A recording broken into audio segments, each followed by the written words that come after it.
정리하자면 시야가 곧 광원이다 라고 하는 이 가상의 원칙을 기반으로 그림자의 위치를 감각적으로 좀 더 익혀보는 게 이 파트의 핵심입니다. 실제 그림자에는 반사광이나 다른 광원도 영향을 준다는 걸 이번 강의에서는 제가 생략했다는 점을 알아두시면 좋을 것 같아요. 이제 실제 예제로 캐릭터 하나를 그려두고 시야를 바꿔가며 관찰해 볼게요. 먼저 제가 여자 캐릭터를 한 명 그려놨는데요. 먼저 이 캐릭터를 아주 단순한 도형으로 그려둔 걸 한번 확인해 보실 수가 있어요. 해부학이나 옷주름, 인체의 굴곡 같은 구조들은 전부 다 제외를 하고 대상의 원근과 방향만 확인할 수 있는 가장 단순한 도형으로 바꾸시면 좋습니다. 육면체를 도형화로 활용하는 것도 좋지만 더 단순하게는 원기둥도 괜찮으니까 우선은 다른 각도에서 그릴 수 있는 가장 기초 도형으로 먼저 만들어 볼게요. 제가 한번 여기 위에서 살짝 비스듬히 본 각도로 그려봤는데요. 너무 위에서 본다라기보다는 약간 옆면에서 보는 거에 집중해서 한번 각도를 틀어봤어요. 그러면 아마 이 정도 각도가 되겠죠?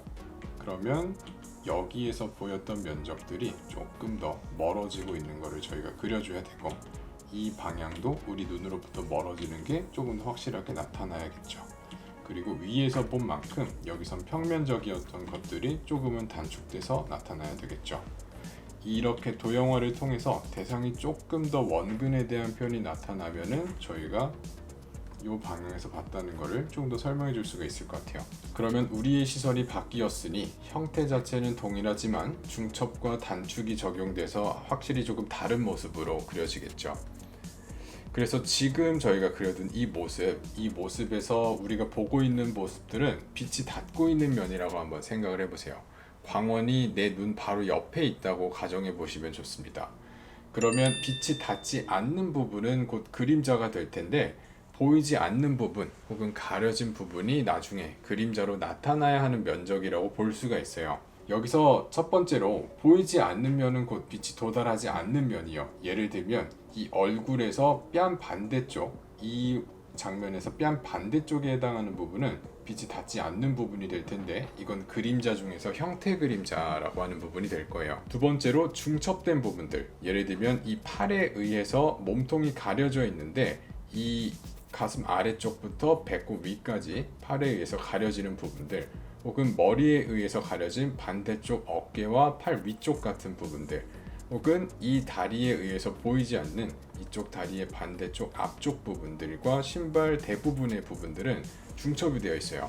이런 부분들은 그림자에서 그늘이 될 겁니다. 세 번째로 우리 시선 방향으로 나란하게 기울어진 면, 그러니까 단축된 면들은 거의 빛도 비스듬하게 닿기 때문에 온전히 반사될 때보다는 명도가 조금 떨어지게 돼요. 그리고 둥근 물체라고 친다면은 비스듬하게 도달하는 외곽도 포함이 되겠죠. 이건 빛이 도달하긴 하지만 온전히 도달하지는 못하기 때문에 나중에 묘사하는 과정에서 중간 톤으로 표현을 해줘야 됩니다. 이번 그림에서는 확실하게 단축되는 부분이 사실 몸통 부분 외에는 거의 없기 때문에 이 예제에서는 한번 중간 톤은 제외를 하고 한번 얘기를 해볼게요. 그럼 이 상태 그대로 해서 한번 정면으로 그린다면 어떻게 될지 한번 생각을 해볼게요. 여기 뺨 반대쪽에 있었던 부분들은 아마 빛이 도달하지 못해서 어두워졌을 거고, 이 몸통도 몸통 중앙 뒤로는 빛이 도달하지 못했을 거고, 골반도 다리도 어딘가부터는 더 이상 빛이 도달하지 못하는 형태 그림자의 역할을 해주게 됐을 거예요.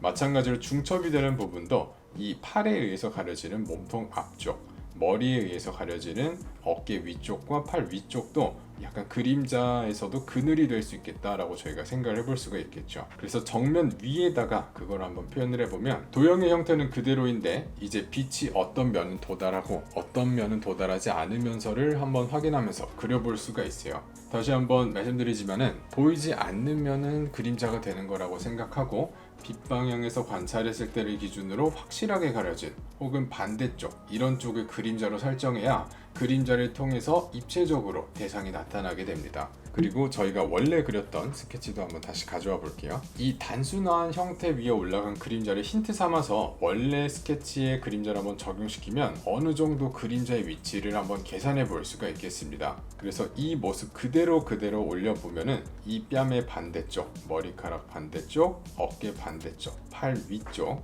몸통의 중간 쪽, 그리고 가려지는 부분들, 골반 앞쪽과 반대쪽 다리, 그리고 바지 앞쪽 같은 부분들을 우리가 대략적으로 한번 유출해 볼 수가 있을 거예요. 저희가 단순한 도형에서는 모든 구조가 다 생략이 되어 있었는데, 이 스케치에서는 다양한 구조, 그러니까 옷주름이나 인체 굴곡, 여러 요철들에 의해서 그림자는 더 구체적으로 다듬어져요. 이 구조에 대해서는 이후 그림자의 모양을 더 섬세하게 다루는 걸 공부하면서 나중 강의에서 하나씩 살펴보도록 하고, 지금은 입체 자체를 논리적으로 만드는 데 우선순위를 두시는 게 좋습니다.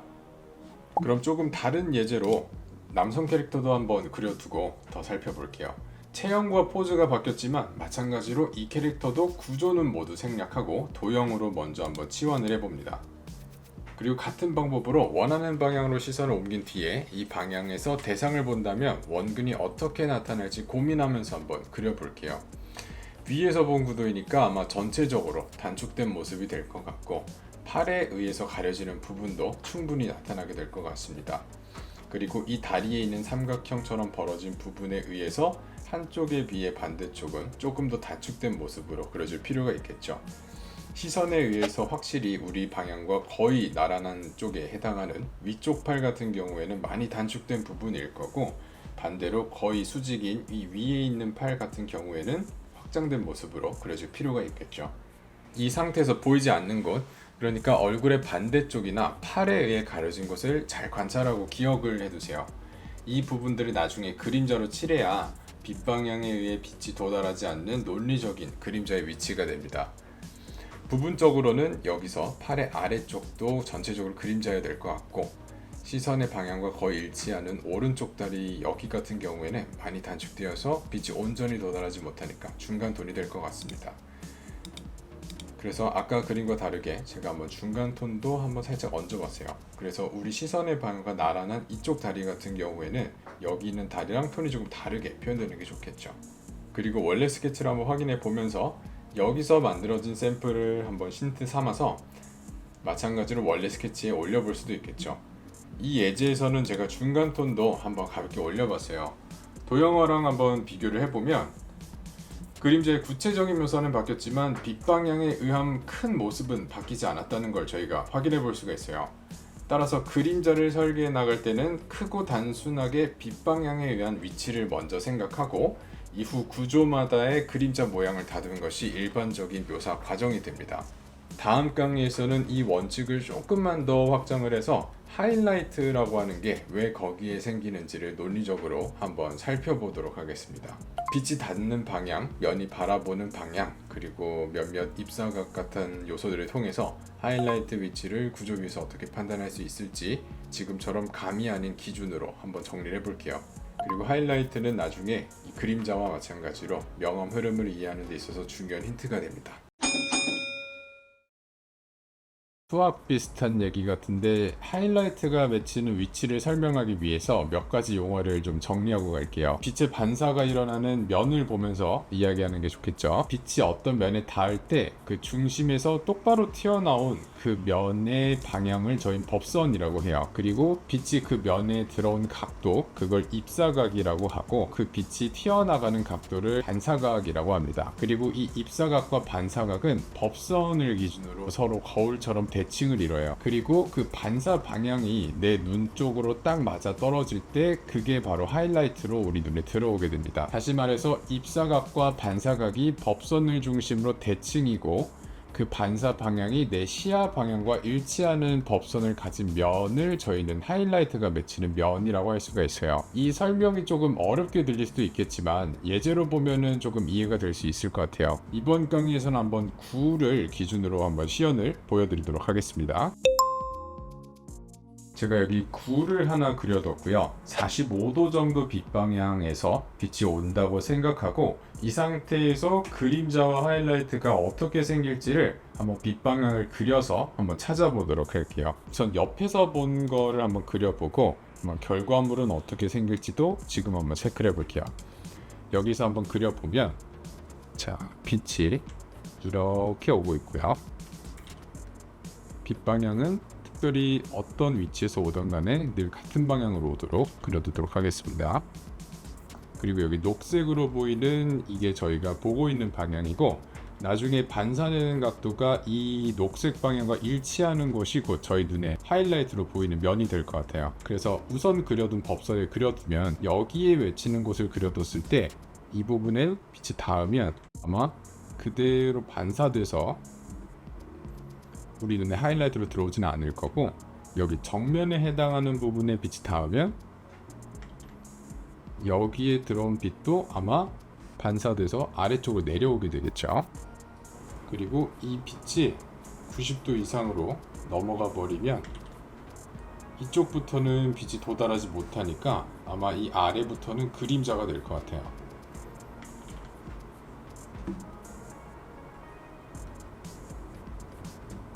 그래서 아마 하이라이트는 이 안쪽 부분에 어딘가에 생기게 되겠죠. 그럼 이 사이에서 한번 그려보도록 할게요. 그럼 이 안쪽에 있는 부분에 법선을 하나 임의로 그려두고 여기서 한번 똑같이 빛방향을 그려보도록 하겠습니다. 그러면 여기서 한번 똑같이 그려보면 여기서 대칭일 때 반사각은 약간 우리 시선보다 위로 올라가는 것 같죠? 그럼 약간만 더 내려서 이쪽 부분에서 한번 법선을 그려두면 아마 이쯤에서 빛이 반사됐을 때 우리 시선 방향하고 어느 정도 일치하겠다라고 저희가 대략적으로 유출해 볼 수가 있어요.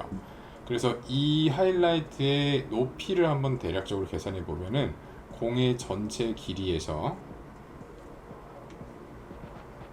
대략 요 정도 높이쯤에 3분의 1 정도 높이쯤에 아마 위치할 수 있겠다라고 저희가 계산해 볼 수가 있을 것 같아요. 그리고 그림자는 이 3분의 1 지점에서도 3분의 1 정도 아래 이쯤에 아마 그림자가 위치하게 되겠죠. 그래서 여기서 한번 체크를 해보면 전체 높이에 이 높이쯤에 우선 하이라이트가 맺힌다고 옆에서 봤을 때 한번 체크를 해볼 수도 있고요. 그림자도 아마 이 안에서 이쯤에 여기서부터 빛이 도달하지 않는다라고 계산해 볼 수가 있을 것 같아요.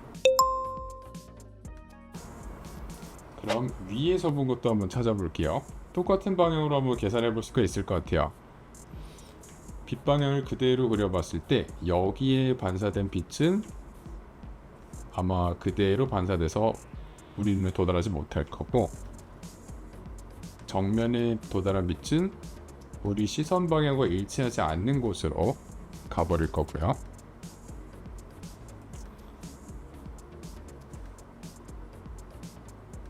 (90도가) 넘게 꺾여버린 곳은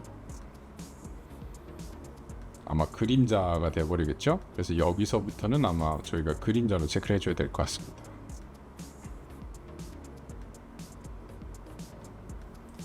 빛이 도달하지 못하는 부분이니까요. 그럼 아마 여기서도 이 면적 안에 어딘가에 하이라이트가 맺힌다고 저희가 계산해 볼 수가 있을 것 같아요. 그래서 이 사이에서 한번 법선을 임의로 찾아보면 여기쯤에 법선 하나 그려두고 빛 방향을 그대로 수직으로 그었을 때 여기에 그대로 대칭이 되도록 반사각을 그려보면 약간 우리 시선 방향보다는 빗나가서 가는 걸 볼 수가 있을 거예요. 그럼 법선을 약간만 더 정면에 가까운 곳으로 찾아보면 여기에 도달했을 때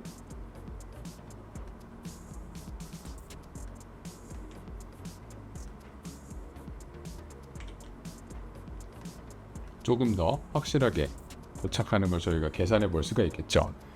그래서 우리는 여기서 하이라이트의 위치를 정면 기준으로 가로로 그려봤을 때 그래서 한 3분의 1 정도 위치에 있겠다 라고 계산해 볼 수가 있을 거고, 이 안에서 3분의 1 정도는 또 그림자의 면적이겠다 라고 계산해 볼 수가 있을 것 같아요. 그래서 이걸 결과에서 한번 살짝 표현을 해보면 이 정도 면적까지가 그림자였고 여기서도 이 정도까지가 그림자였어요. 그리고 3분의 1 지점인 여기랑 여기쯤이 하이라이트의 위치였는데, 그럼 이 부분이 하이라이트가 되고 여기를 부드럽게 이어나갔을 때 이쯤이 그림자가 되겠다라고 저희가 살짝 계산을 해볼 수가 있겠죠. 그래서 이거를 한번 자연스럽게 이어보면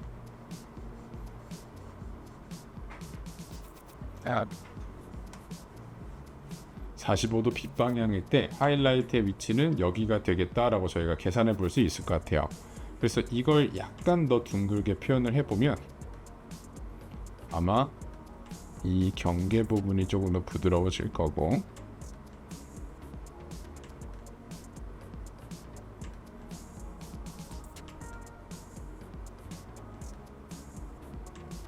하이라이트도 조금 둥근 면적을 따라서 넓어지게 찾아볼 수가 있겠죠.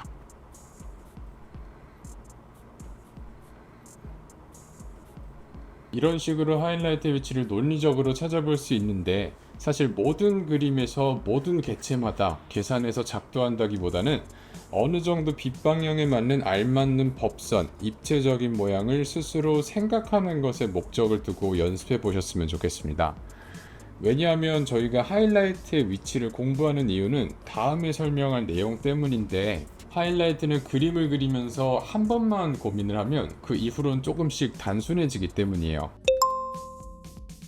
하이라이트의 위치를 알아보다 보니까 용어도 좀 복잡하고 계산할 것도 많아서 좀 굳이라는 느낌을 받으셨을 수도 있을 것 같아요. 근데 사실 하이라이트는 그림에서 아주 정확할 필요는 없고, 오히려 어떻게 그려야 될까, 어떻게 그려야 좀 효율적일까 라는 쪽으로 생각하시기를 추천합니다. 저희는 앞서 이야기를 했을 때 어떤 법선을 가진 면에만 하이라이트가 생긴다고 했는데, 중요한 건 하이라이트는 평면 위에 찍는 것이 아니라 입체 도형의 어떤 면을 찾는 데 의미가 있다는 점이에요. 하이라이트는 화면에서 하나의 점이나 밝은 색 면적처럼 보이지만, 사실은 같은 곳을 보는 면이 연결되어 있다면 그 면과 같은 방향을 보는 다른 면도 따라서 흐르도록 그릴 수가 있어요. 예를 들어 도넛 위에 하이라이트를 하나 찍었다고 해볼게요. 그 지점을 기준으로 비슷한 방향을 바라보고 있는 다른 면들 위에도 하이라이트가 자연스럽게 연결돼요. 도넛의 윗면이 보고 있는 곳과 같은 방향을 보고 있는 링 모양의 하이라이트가 그대로 이어지겠죠. 이게 바로 구조 위에서 하이라이트가 퍼지듯이 연결되는 흐름이에요. 하이라이트를 정확히 하나만 구할 수 있어도 그 면과 유사한 법선을 가진 구조에도 같은 논리를 적용할 수가 있습니다. 이 힌트는 같은 방향을 보고 있는 면을 직접 생각해봐도 되고, 외곽선 방향이 같은 면을 찾아봐도 됩니다. 면이 같은 방향을 보고 있다면 외곽에서 보통 그 각도가 나타날 텐데, 외곽선에서 같은 방향을 그리는 선이 있다면 대부분 같은 법선을 가진 면으로도 생각해 볼 수가 있어요. 이걸 알게 되면 하이라이트는 더 이상 찍는 것이 아니라 비슷한 방향을 보는 면을 따라가는 것이 됩니다. 그래서 내가 그리려고 하는 대상의 입체적인 모습을 생각하고 가장 빛을 정확히 반사하는 면 하나를 대략적으로 찾은 뒤에 그 면과 비슷한 방향을 보는 면을 찾아 잇는다 생각하면 하이라이트는 굳이 매번 새롭게 계산할 필요는 없어지는 거죠. 실제로 복잡한 캐릭터를 그릴 때 하이라이트가 난잡하게 흩어지는 경우가 좀 많은데, 이런 원리를 알고 있으면 흐름을 정리하는 데 굉장히 도움이 됩니다. 특히 하이라이트는 제가 재질감을 표현할 때 자주 활용하는데, 예시처럼 약간 가슴 위쪽이랑 같은 방향을 보는 곳, 다리 쪽에 이런 계단식 주름에서 하이라이트를 저는 찾았어요. 비슷한 방식으로 여기에 그 반사광이 맺히는 곳 표현도 측면 방향의 면이 맺힌다면 형태 내에서 같은 방향을 보는 다른 면에도 반사광을 넣습니다. 이후로는 세밀한 구조들, 잔주름에 의해 하이라이트를 좀 더 세부적으로 나눠가요. 예를 들어 주름을 좀 더 잘게 쪼갠다거나 완만하고 각진 구조에 의해서 하이라이트 경계가 바뀌는 등 하이라이트의 모양 자체도 그림자처럼 구조를 설명하는 목적으로 쓰입니다. 마무리 단계에서는 약한 빛들 혹은 하이라이트 자체의 반사광 등 혹은 세밀한 반사도 좀 더 섬세하게 표현해주면 그림은 더 사실적으로 묘사할 수가 있습니다.